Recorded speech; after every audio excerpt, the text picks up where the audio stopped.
एक होता है समुदाय विशेष जो सुअरों की तरह बच्चे को पैदा कर रहे हैं। माफ़ी चाहूँगी मैं इस शब्द को, बहुत अश्लील शब्द लगता होगा, लेकिन सच्चाई यही है।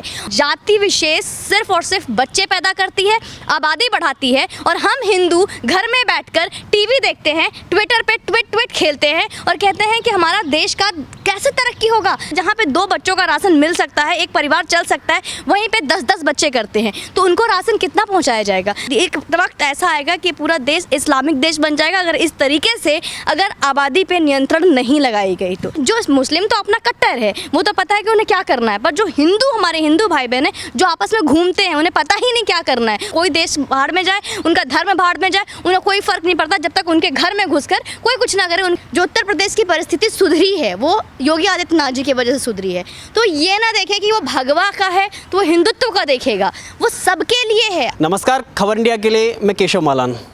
लंबे समय से जनसंख्या नियंत्रण कानून की चली आ रही मांग एक बार यूपी में एक तेज़ हो गई है और उसका असर अब दिखाई भी देने लगा है। आज खबर आई है कि यूपी में यानी कि कैबिनेट जो है उसका मसौदा तैयार करने में जुटी है। आज हमारे इसी मुद्दे पर बात करने के लिए मौजूद हैं सुमन पांडे जी। बात करेंगे। योगी सरकार ने आज ऐसा खबर आई है कि जनसंख्या नियंत्रण को लेकर मसौदा तैयार किया जा रहा है। कि मान लिया जाए 2022 का इलेक्शन है, इसलिए तैयारी हो रही है। देखिए, ये उत्तर प्रदेश के सरकार योगी आदित्यनाथ जी ने आज जो इनिशिएटिव लिया है वो बहुत सराहनीय है। बहुत ज़्यादा मैं कहूँ कि पर्सनली मैं बहुत खुश हूँ इससे। और देश का हर नागरिक जो देश की तरक्की चाहता है, जो देश की डेवलपमेंट चाहता है, जो सबसे बड़ा जो अड़ंगा ही अगर कहूँ तो ये जनसंख्या की वजह से हमारे देश का पॉपुलेशन, क्योंकि जो हमारे देश में जो एक लिमिटेड संसाधन है और जो देश की आबादी है, दोनों एक दूसरे से क्लैश होती है और जिसकी वजह से लिमिटेड चीज़ें लोगों तक पहुंच नहीं पाती है। और इसका कहीं ना कहीं वजह आपको पता है कि क्या है।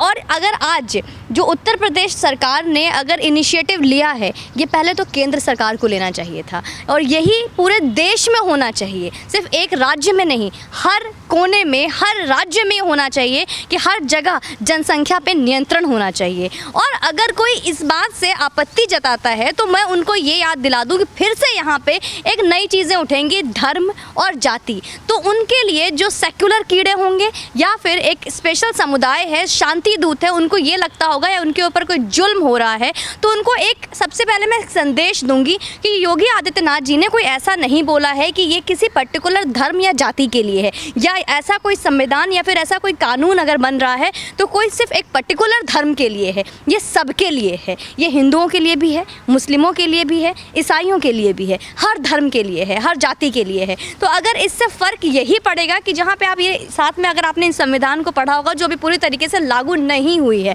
फिर भी जहाँ पे 2022 में विधानसभा चुनाव होने वाले हैं, उससे पहले योगी जी का ये स्टेप उठाना खुद में एक बहुत बड़ा चैलेंज हो सकता है। क्योंकि कल के डेट में हो सकता है कुछ एक विशेष समुदाय के लोग जो इस बात से लेकर आपत्ति जता सकते हैं। तो सबसे बड़ी बात मैं उनको सैल्यूट करती हूँ कि आज उन्होंने अपने वोट बैंक पे ध्यान नहीं दिया। एक विशेष समुदाय है जिसको कि नाराज नहीं करना है, तो उनकी नाराजगी को अब पूरा एक नज़रअंदाज किए बिना आज अगर ये स्टेप उठाया जा रहा है तो बहुत बड़ी बात है। और मैं इसकी पर्टिकुलर, इसकी खुद पर्सनली मैं इसकी बहुत प्रशंसा करती हूँ और ये हर राज्य में होना चाहिए। योगी आदित्यनाथ के लिए मैं इनके लिए डेफिनेटली मैं उनको सैल्यूट करती हूँ। लेकिन जैसे कि अभी आपने कहा कि यह कानून किसी जाति के आधार पर नहीं है और ना ही समुदाय के आधार, लेकिन समुदाय विशेष को ही इससे क्यों समस्या और तकलीफ होने लगती है? देखिए, एक होता है समुदाय विशेष जो सुअरों की तरह बच्चे को पैदा कर रहे हैं। माफ़ी चाहूँगी मैं इस शब्द को, बहुत अश्लील शब्द लगता होगा, लेकिन सच्चाई यही है।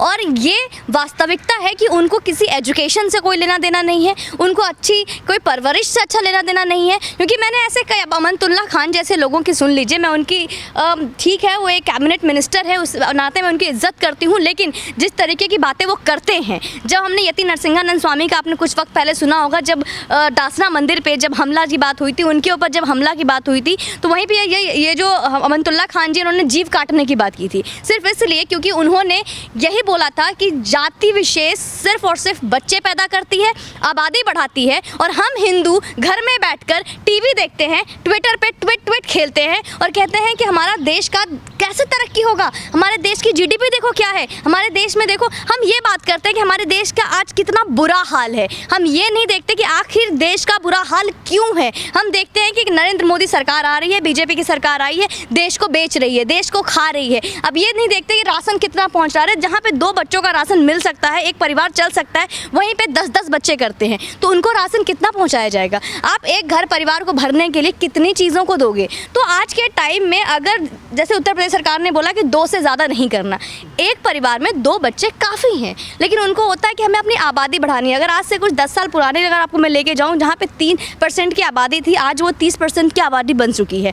लगभग उन्होंने 10 से नहीं 30 गुना आबादी उनकी बढ़ चुकी है। तो ये क्यों बढ़ रही है? आप अगर हिंदू की आबादी देखो इतने सालों में, जहाँ पे 10% बढ़ी है, तो वो आपसे 300% बढ़ चुके हैं। तो कहाँ से आ रही है आबादी? एक वक्त ऐसा आएगा कि पूरा देश इस्लामिक देश बन जाएगा अगर इस तरीके से अगर आबादी पे नियंत्रण नहीं लगाई गई तो। कहीं ऐसा लगता है आपको कि 2022 के चुनाव को ध्यान में रखते हुए या फिर उसका लाभ लेने के लिए योगी सरकार ने ऐसा किया है? अगर ऐसा किया है तो क्या लाभ मिलेगा योगी सरकार को?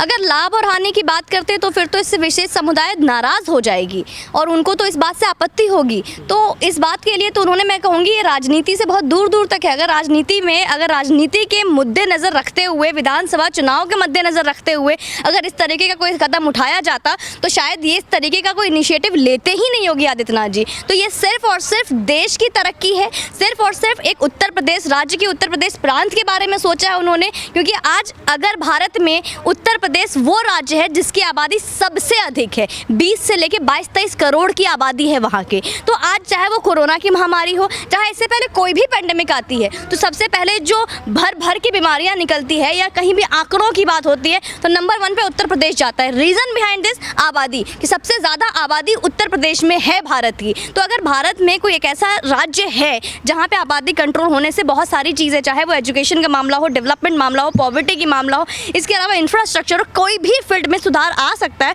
तो डेफिनेटली ये स्टेप उठानी चाहिए और मैं उत्तर प्रदेश सरकार की इसके लिए बहुत बहुत सराहना करती हूँ। एक और मुद्दा आता है कि कहीं ना कहीं सरकार की छवि धूमिल करने के लिए या फिर एक हिंदुत्ववादी चेहरे को धूमिल करने के लिए बात आती है। जैसे कभी एक मुद्दा आया था गाजियाबाद से, जहाँ पे एक मुस्लिम व्यक्ति को एक आपसी मामले में एक ताबीज़ को लेकर के घटना आती है, उसको प्रताड़ित किया जाता है, लेकिन उसे रंग दिया जाता है कि जय श्री राम न बोलने को लेकर के एक सपा नेता के द्वारा इस षड्यंत्र रचा गया। क्या बदनाम करने की कोशिश है? अगर आपने देखा होगा, जो चाचा अब्दुल थे, जो ताबीज विक्रेता थे, ये बोला गया कि कुछ नापुंसक युवक उनके पास गए थे ताबीज मांगने के लिए, जो बेअसर कर गई। बाद में पता चला कि ताबीज जो है उनसे उनकी वाइफ का गर्भपात हो गया। इस तरीके की बातें सामने आई और इस बात को लेकर एक म्यूट वीडियो बनाई गई। म्यूट वीडियो में एक अलग से आवाज़ डब्ड की गई और उसके फिर से जय श्री राम का एक प्रोपेगेंडा चलाया गया। इसका कारण यह है कि कुछ वक्त पहले आपने देखा होगा बंगाल चुनाव में जय श्री राम के उद्घोष से और नई राजनीति का खेल खेला गया। वहाँ पे ये कहते हैं कि बीजेपी हिंदू सरकार और हिंदुत्व का एक परचम लहराती है, जय श्री राम के उद्घोष पे राजनीति करती है और यहाँ पे हिंदू मुसलमान करती है। ठीक यही चीज़, यही चेहरा उत्तर प्रदेश में राजनीति में दी जा रही थी। उत्तर प्रदेश चुनाव के लिए तैयारियाँ की जा रही हैं, जिससे कोशिश ये कर रहे हैं कि हिंदू मुस्लिम आपस में लड़े।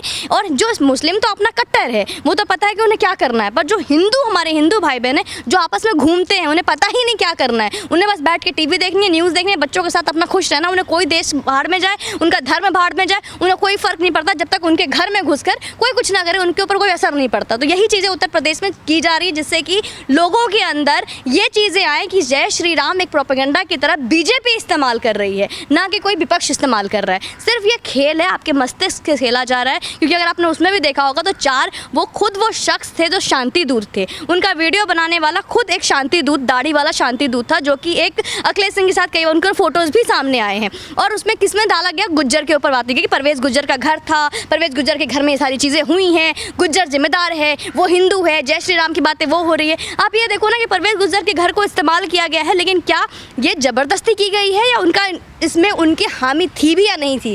तो इस तरीके की चीज़ें दिखती है वो हमेशा सच्चाई नहीं होती है। और ये हमारे हिंदू भाई बहन ये क्यों भूल जाते हैं कि यहाँ पे अगर आपको परवेज़ गुज्जर, एक इकलौता परवेज़ गुज्जर दिखता है, वो जो 59 कार सेवक जो मारे गए थे वो नहीं दिखता, जो हमारे हिंदू भाई बहन जो कश्मीरी हिंदुओं के साथ जो हुआ वो नहीं दिखता। अभी कुछ दिन पहले जब यहाँ पे जो अंकित के साथ जो हुआ था, जो 8 इंच का जो खोपा गया था, उनके चाकू जो उनके खंजर खोपा गया था पीठ में, वो नहीं दिखता। तो मैं नहीं भूली हूँ वो सब, और मैं अपने हिंदू भाई बहनों को बोलती हूँ वो ना भूलें जो हमारे साथ होता आया है।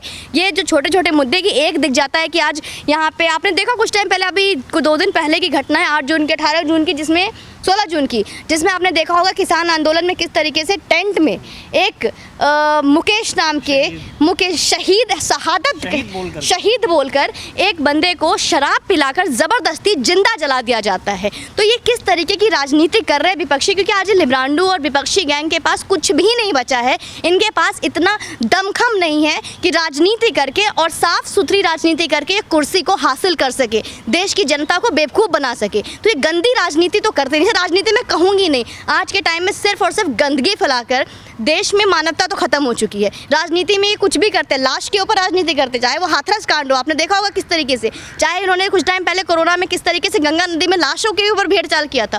तो ये सारी चीज़ें शायद हम जनता को समझने के लिए काफ़ी हो गई। और उत्तर प्रदेश की जनता जो आपके माध्यम से मुझे देख पा रही है, उनसे मैं यही बोलूँगी कि आज जो उत्तर प्रदेश की परिस्थिति सुधरी है वो योगी आदित्यनाथ जी की वजह से सुधरी है। तो ये ना देखे कि वो भगवा का है तो वो हिंदुत्व का देखेगा, वो सबके लिए है।